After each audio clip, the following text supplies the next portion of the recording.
inviting me to speak on what I thought was a huge topic. My area of specialty within Bantu languages is, I guess I would say, the description of synchronic tone systems. I've done some work looking at micro-typological patterns across Bantu, and in sort of a limited way have thought about how to project some of the variation we find across languages into the past. So this gives me an opportunity to do that a little bit, though I guess I would say that what I've done more is identified sort of problems rather than identifying solutions. So the goal of my talk today are really just to highlight some aspects of Mason's reconstructions for Proto-Bantu verb tone. And some of these are, he said, are suggestions rather than reconstructions. I want to provide an overview of some of the microtypological diversity among modern-day languages with respect to several parts of the verb and the tones of those different parts. So there's some aspects that I'm not going to focus on, but what I'll talk a bit about subject prefixes, object prefixes, verb roots, and stem tone, or the melodic tone systems that we find, the inflectional tone systems within the stem as a marker of tense aspect, mood, polarity differences. And I want to look at how some types of modern-day systems may have arisen and identify some outstanding problems. And I guess I'll set the stage a little bit for Larry's talk that follows me, zooms in on one specific aspect of verb tone. Okay, so I've provided Mason's reconstruction here, subject prefixes for verbs, and the generalizations are that the first person singular and second person singular subject prefixes are low, and all of the other subject prefixes are high. Now, if we look across, okay, so first person singular, second person singular subject prefixes are low, everything else is high. We find across languages a number of common variants. One is for all of the class 1 subject prefixes to be low, while others are high. Another variant is for all subject prefixes to have the same value, so whether all low or all high. This pattern is identified in Odin Kispert's overview chapter. Other common patterns and even sort of specific ones are results of different morphosyntactic influences on the tone of subject prefixes. And so two of these, I guess, Mason reconstructed, and one has to do with the presence of a so-called pre-initial, so a relative marker, or a negative marker preceding the subject prefix. And what Mason reconstructs is that when that pre-initial is low, it overrides whatever underlying values the subject markers may have. So they all become high. So the way this plays out is that often in relatives and in negatives, you find that all the subject markers are high. And in Baqueria language, I've done a bit of research on the contrast. There's a contrast between high subject markers and low subject markers, and that contrast is neutralized in object relatives and actually some verb tenses as well. All the subject markers are high in those contexts. Another influence of, I guess you'd say, some morphosyntax on the tone of subject markers that then has other effects in the tone system of verbs that Mason identified was that within relatives, there's an influence of the tone of the subject marker on the inflectional tone on the final vowel, where you get a kind of a matching of tone. So if you have a high on the relative prefix or on the subject prefix, you'll get a high sort of final melodic high or final suffixal high. Whereas if you have low at the beginning, you'll have low at the end as well. So those are all identified by Nixon in 67. A number of other languages have other specific patterns where the tone of the subject marker is influenced by various morphosyntactic or morphological considerations. So in Makonde, the choice between high subject markers and low subject markers is entirely a function of the tense construction, essentially. And I've listed a few others here where, like in Kwanyama, you have mostly high subject markers, but in a couple tenses, the subject markers are low. Shona has sort of puts together some of these other patterns where you have predictably high subject markers in some constructions, predictably low subject markers in other constructions, and then in other constructions you have low first person and second person subject markers, while the third person ones are high. And some of the languages have similar patterns where there's sort of in this case, 3 different sort of sub-patterns depending on the morphosyntactic context. Now, Shigalagari sort of takes the cake in terms of, as far as I know, in terms of having morphosyntactic influences on the tones of subject prefixes, but it's not just the tone, it's the tone and the segmental realization of subject markers. So in there's Tara's work, we have 5 different series of subject prefixes that are identified. The particular series you find depends on the on essentially tense aspect kinds of details, tense aspect and polarity differences. So I've given here the different allomorphs of just one marker, the first person singular subject prefix, which has 3 different forms.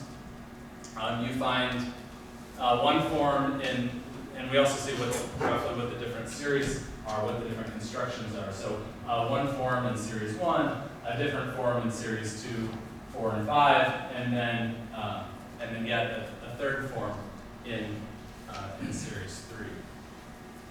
Now, with respect to tone, we find, again, 3 different tonal patterns of the subject prefixes depending on the series or the morphosyntactic construction. And you can see this is more or less a combination of some of the other subsystems that we've seen. Class 1 subject markers are toneless in series 1, and then everything else is high. In series 2, 3, and 5, all the subject markers are high. And then in series 4, it's a bit more complicated, where the class 1 third person singular marker is low, and so is the class 4 subject marker, and so is the class 9 subject marker, with the others big. And okay, so and then Tara points out another interesting fact about these different series, which is it's not just the underlying tone or the underlying segmental context that's influenced by the series or the morphosyntactic context, but also whether a particular tone rule applies or not is dependent on the series. So there's a general rule of spreading of the high subject marker, but that rule exceptionally doesn't apply in series 1 context. So this is a little bit of, maybe a little bit of foreshadowing of some of the complications that we see in different tense aspect constructions with respect to tone on the stem. We see similar kinds of, in this tense, one thing happens, in a different tense, a different tone pattern happens. I don't know how widely known it is. I haven't heard people talk about this quite a lot, but it seems like the tone and the segmental content of subject prefixes potentially can be influenced by the same set of morphosyntactic structures that influences tone in the stem. Sort of shifting positions within the verb, we have the object prefixes here next. Mason reconstructs the class 1 object prefixes as low and everything else, including the reflexive, as high. So some languages indeed have this pattern synchronically. Some other common patterns are to, that's a misplaced colon there. Another pattern would be to sort of neutralize the contrast and have all of the object prefixes be high-toned, as we find in Liu languages, or they may be all low-toned or toneless, as I guess they would be in Korea. And then a few other patterns are listed here, where in Kifuliru, the tone of the object markers have been inverted from what's reconstructed for Proto-Bantu. And Aquaria and Luba have different variants that I'll pass on for now.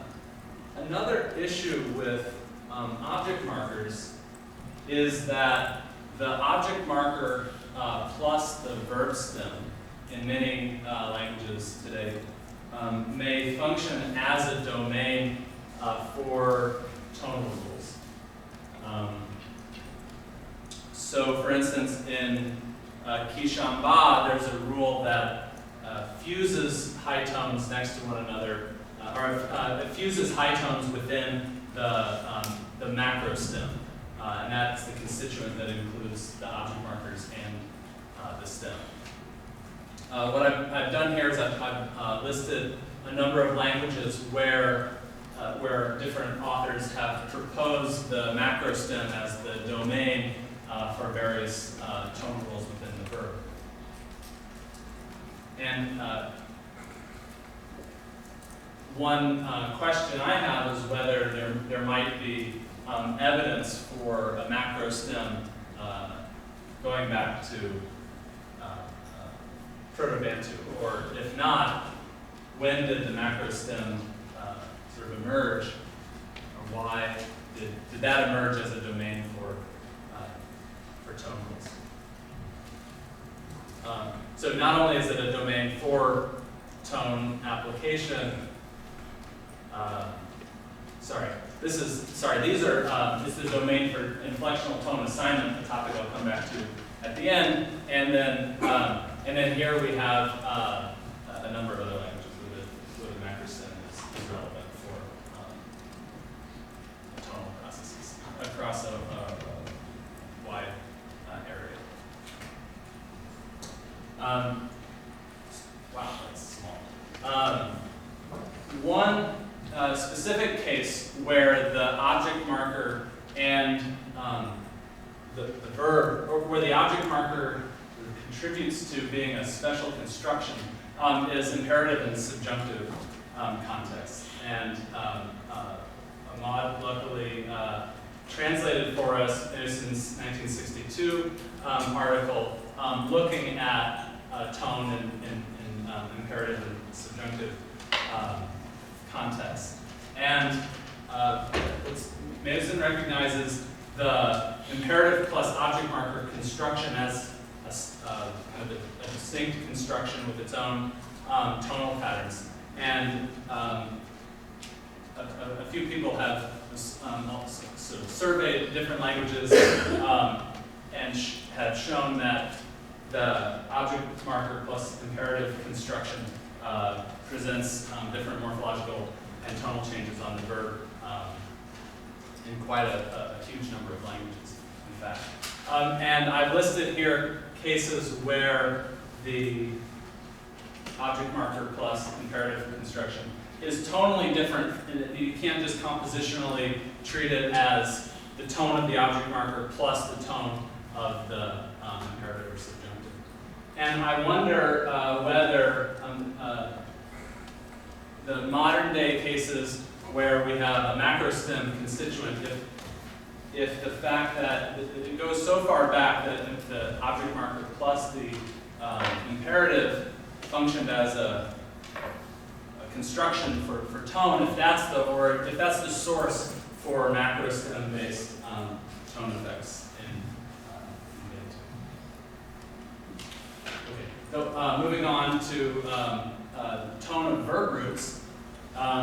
We have two tonal classes of roots, which we can argue about whether it's a high versus low contrast or a high versus toneless contrast. As we've said already, it's only the stem initial vowel that's contrasted for tone.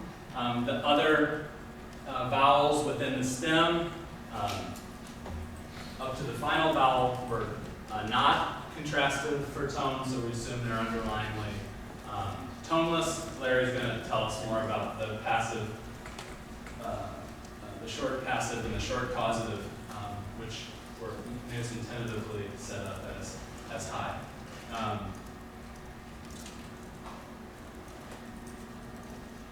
Now, looking at root tones across modern day languages, so many languages across all regions are conservative or etymological, and they preserve that contrast between two tonal types of roots, and whether it's high versus low or high versus toneless. I've given two, for example, the Chiriki forms here on the left, ala pulucha versus ala bukuba. We have toneless verbs versus high tone verbs. As Dave Oden pointed out, a number of languages across in different pockets throughout the Bantu area have eliminated the lexical contrast, and we call these predictable tone systems. We set them up usually synchronically as underlying the toneless, but then other tones from the stem, the melodic tones or inflectional tones are realized on the verb. So I've given Tura data here alongside the Chiriki forms. These are different dialects of Luya, and Tura has turned into a predictable system, so it's lost the contrast between fly and take, and both of the verbs have the same tone pattern of high from the second syllable of the stem to the final.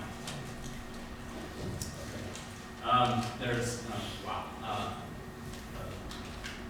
range of predictable systems across Bantu. Now, so conservative systems, predictable systems, and then a third type of system are so-called reversive systems. And I'm going to distinguish two subtypes of reversive languages. So one is the type that I think is most commonly mentioned, where historically high verbs become low, and historically low or toneless verbs become high. And Keith Liru is a good example of this, where we have the by, which was low in Proto-Bantu, has become high in Liru, and set a trap was high in Proto-Bantu and has become low in Keith Liru. So there's we often talk about languages that have reversed the tones of Proto-Bantu. Kanyak and Rund are languages that have diachronically reversed tones of Proto-Bantu. But in my classification system here of conservative, predictable, and reversive languages, these languages fall into the predictable category because they've lost the lexical tone contrasted roots. And so they may be diachronically reversive, but synchron. So the predictable label here is a synchronic classification. I'll refer you to Larry's work for a bit more on some languages that might be analyzed with loads.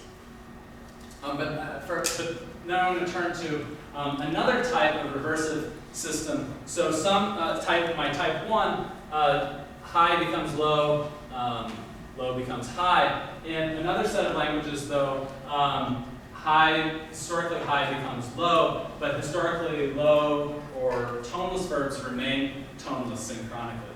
I've identified a few languages of that type here, a couple I've worked on myself. And these cases are usually analytically ambiguous, but the evidence for low, the reason why we say there's a low, is that the stem initial syllable of the historically high tone verb resists tone coming onto that position. So it may block spreading from the left to the right, yet it itself surfaces low.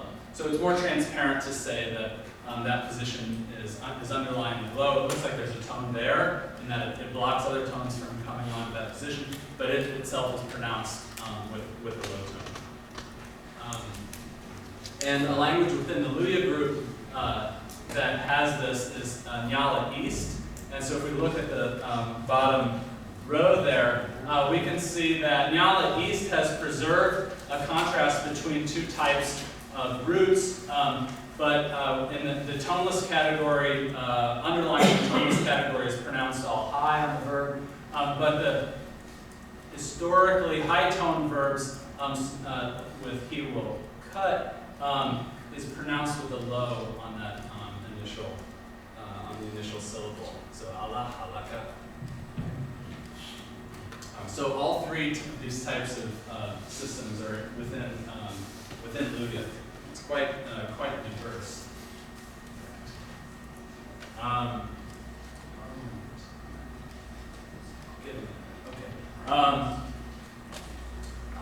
think I'll skip Chichewa. Chichewa is a really interesting case from the perspective of the development of tonal contrasts. Larry has actually proposed that there's a huge skewing of the vocabulary toward the low or the toneless type and very few high verbs. And there's an interesting proposal for how this came about, and the correspondences with Proto-Bantu are all over the place. So there's a proposal that there may have been, it became a predictable system that lost the lexical tone contrast, and then subsequently a tonal contrast was reintroduced, maybe through language contact. But there's, it's actually would be a good project for people to look into further to see how the modern day system came about. I think I'll in the interest of time, skip over cases where we have three tonal types of roots. For the most part, well, these are basically clearly all innovations, and they usually have a phonological source. So a common case would be ones where historically long vowels have been shortened, and then the modern day languages that treat those shortened vowels as almost as though they're still long, and you get sort of irregularity with respect to a spreading process or a shifting process. That's the most common type, and Fuliru has an interesting third type of root where we showed before there's high roots and there's low roots in Kifuliru. There's also evidence for a third type of root that's underlyingly toneless, and these are underlyingly toneless, and we can show this by different rules that assign melodic tone to the stem initial syllable, Kifuliru blue is interesting. It has some melodic tones that are high, some melodic tones that are low. High roots have high on the initial syllable, low roots have low on the initial syllable, but the toneless roots take on the high or low of the melodic tone depending on the tense. So this is a somewhat robust class, but it's phonologically circumscribed. So all of the CV roots are in this toneless class, and then CVVC roots, where C2 is non-nasal, though not all roots with that shape, are also in this toneless class. And tempo may have the same basic facts, and there may be some Northwest languages with also a high versus low versus zero contrast.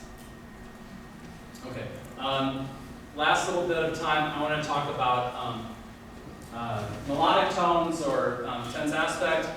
Nielsen reconstructs some verbal constructions with tone infinitives where we have metazony. I don't really have time to talk about that, but I would refer you to Larry's paper with Florian and Apple for more discussion about metazony. We've mentioned imperatives and imperatives with object markers already, and subjunctives. And then there's some other guesses, is the term that's used for different formulae for verbs. I want to sort of move on to talk about melodic tone in general a bit, and what some of the characteristics of the melodic tone patterns in modern day languages. So most languages have some constructions that lack any tonal inflection. And you would just have the root tones, maybe tones of tense prefixes or subject markers on the verb. No other tones being contributed to the stem. And then within the same language, you have other constructions that are inflected with these so-called grammatical tones or melodic tones. This is an area where there's been a lot of more recent research describing individual languages. The whole volume of Africana Linguistica, the 2014 issue, was dedicated to this issue. Languages commonly have maybe 4 to 6 total melodic tone patterns. Ludia cases can be quite complex, where I've seen maybe as many as 10 or 12, depending on how you count, different tone patterns and different verbal constructions. I want to introduce the melodic system of Bakweri as one that possibly resembles Proto-Bantu. Bakweri has a couple of interesting features. It has a number of different distinct final vowels. It also has about 5 different tone melodies. The interesting thing about these tone melodies is that you can identify them by their tone. So there's a toneless melody, a low tone melody, a high-low melody, and a low-high melody. And this melody is consistently on the final vowel. But as Mason reconstructs, highs that are on that final vowel spread leftward across toneless extensions. The roots contrast high versus low.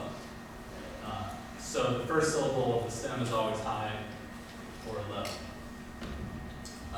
I've summarized the melodic system here, where the future has a low tone on the final vowel, the past negative has a low on the final vowel, the future negative has a high on the final vowel, the past has a negative on the final vowel, the incompletive has a high on the final vowel, the perfective has high-low, has a contrasted fall on the final vowel.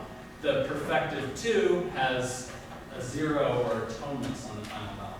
So I've set up a contrast between low versus 0, And the reason for this contrast is that the languages with, or the constructions with no tone or toneless, they acquire a high tone in phrase medial position, whereas the ones that are marked as low remain low phrase medially. There may be a connection here with metatu. But across Bantu, we find many other types of melodic systems. I'll highlight one here, Kikuria, where the tones are all oriented toward the left edge of the verb, whereas they were all oriented toward the final vowel in Bakweri. And remarkably, the tone is found on the first vowel of the verb macro stem in some constructions, on the second vowel of the macro stem and other constructions, on the third vowel of the macro stem and other constructions, and to everyone's disbelief, on the fourth vowel of the macro stem and yet other constructions. So clearly there's just incredible diversity within Bantu. I'll skip Nala West. Lee Bickmore, in a handout and a paper that will appear in the Oxford Bantu Guide. Sorry to remove the competition here. Lee summarizes a number of the properties across the different melodic systems in Bantu, especially as illustrated in a 2014 issue of Africana Linguistica, and talks about the different tones that can be part of melodies and the different positions where melodic tones can dock.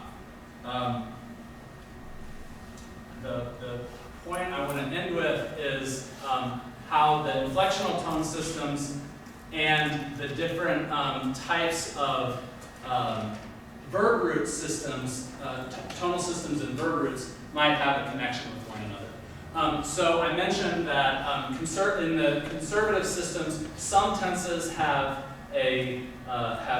there's some tenses that have no melodic tones, and you have a contrast between two types of roots. Now, in reversive systems, you also have a contrast with two types of roots, but I've noticed in looking at a number of languages with a reversive system that in basically all of them, every verbal construction seems to be inflected with a melodic tone. And then in predictable tone systems, they seem to have the same property that there's basically a melodic tone in every verbal construction, but the contrast in root tones is lost. So I think this addition of an inflectional tone is probably the key to understanding the development of reversive systems and predictable systems. And I think I've found a way in which this might have happened in Luya languages, and it's related to the phrasal tonology of those languages. So even in conservative systems in southeastern Luya, like Tiriki, there's processes of phrase level high tone anticipation where tones from a word following the verb can, do spread leftward onto the verb. And we see this in the bottom example. He will go around slowly. A high on the adverb following the verb spreads left onto the verb. Another piece of this is that in tenses that are inflected with a melodic tone, you don't find high tone anticipation. Even when the melodic tone itself is low, or as long as there's an inflection, a melodic inflection, you don't find high tone anticipation applying. And I think what may have happened is that the fact that you commonly have highs appearing from basically from right to left on the verb, that high from a different source, from the following word, may have been reinterpreted as a melodic tone. And then once it's reinterpreted as a melodic tone, then there can be subsequent effects on tones of the root. I'm out of time, so way out of time. Let me stop there, and hopefully we have time for questions. Thank you.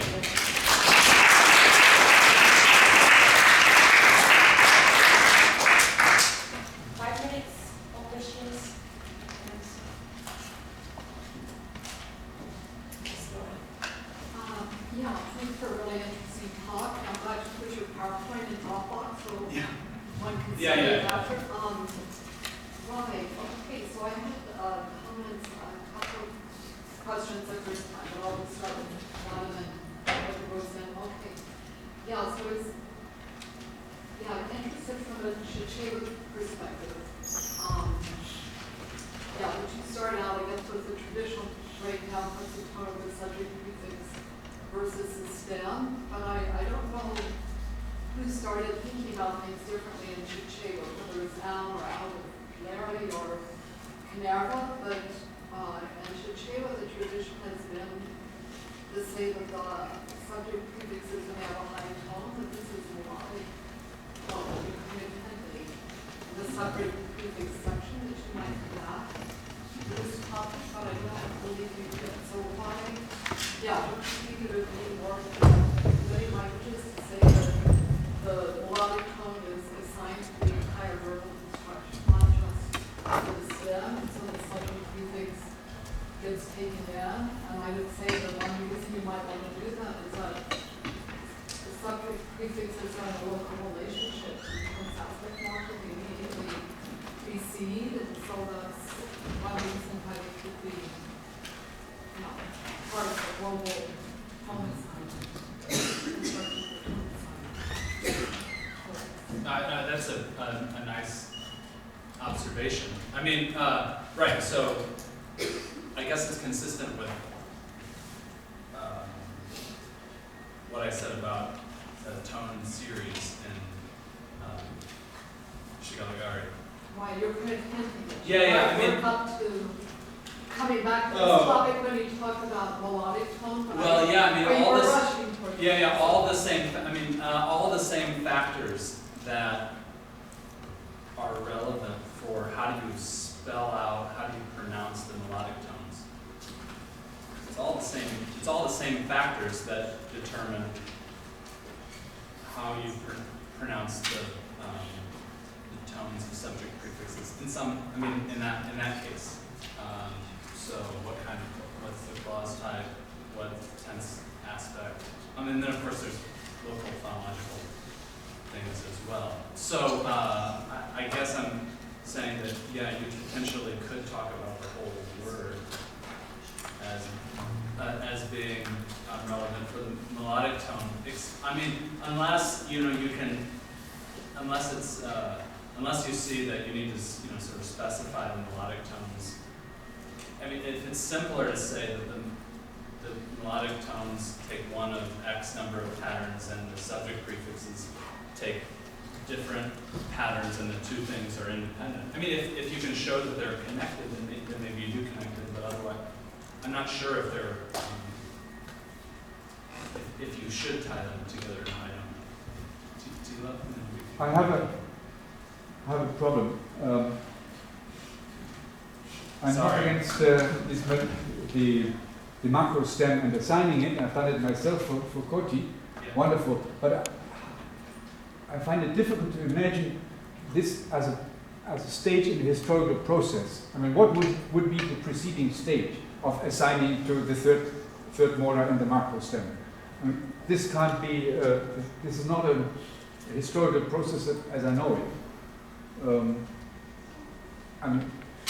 What I would think, or like in Zulu, it's everything is high and then you lower at the end and then you come out that it's on the second molar of the stem. But it doesn't just whoop hop as a historical process. Unless you say, okay, it's from somewhere else and they copy a whole pattern it's an epimorphic pattern. Then I could understand. Is there any work on that? I haven't seen anything. Right. It could potentially.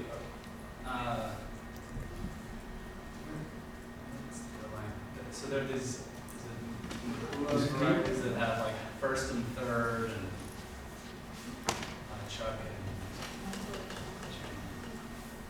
and chin. Yeah. Is it clear what I mean? What my problem is?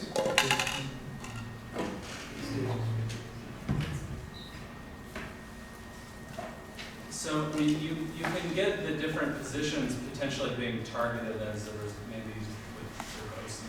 OCP, avoiding adjacent highs might help you, or if sort of through doubling processes might sort of move tones in, so that I guess I would say that it's sort of maybe misanalysis or reanalysis that contributes to positions increasingly inside. If you have three positions, then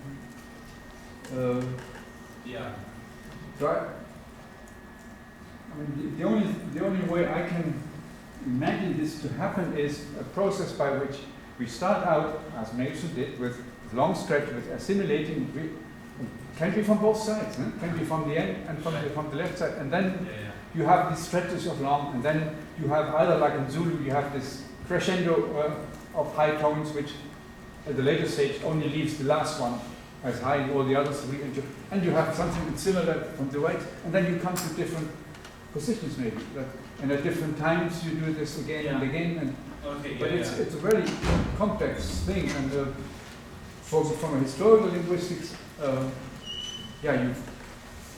you find these patterns all over, and especially if you are used to do this analysis, if that is your favorite analysis, you find it more often than someone who only does this as a last resort.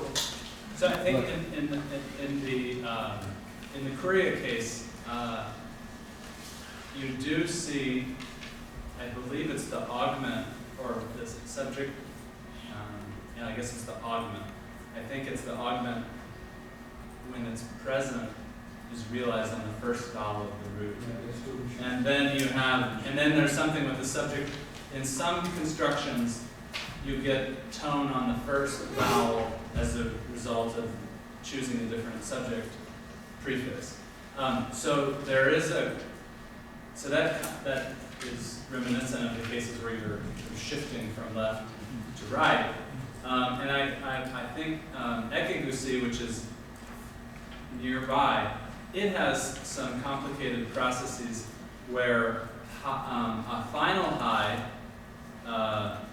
may not spread at all, depending on some complicated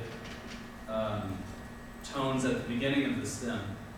So you can get kind of long distance shifts that might result in high just on the final, or we also see these cases where you have alternations between a V2 pattern and a final vowel pattern, and other cases where you have a stretch of high from V2 to the final. So you're right that I think you can go from end to end, and if you mix in sort of crescendo, you can target different points could be targeted, or sorry, I didn't think well. Jonathan, you have a question? Very last question. When you're talking about melodic tones, and then you were referring with respect to subject markers that they change in the context of different syntactic environments. So I was wondering whether some of these phenomena regarding the subject groups actually better fit under syntactically triggered tone melodies. Because of course there are. And then I have a question at what range of languages you're looking at, Bantu, especially in the Northwest, where you don't have this predicate, the fused predicate. I mean, do you exclude that, or do you expect similar phenomena there, and how far do they go? Because sometimes it's just a stem, sometimes it incorporates constructors. So what's your range of phenomena you're looking at? Especially with respect to Proto-Bantu. Right. I mean, I've surveyed the languages that have been well described for these phenomena, and the Northwest is not as well documented there. It's possible I missed some things too. But yeah, predominantly everywhere like the Northwest.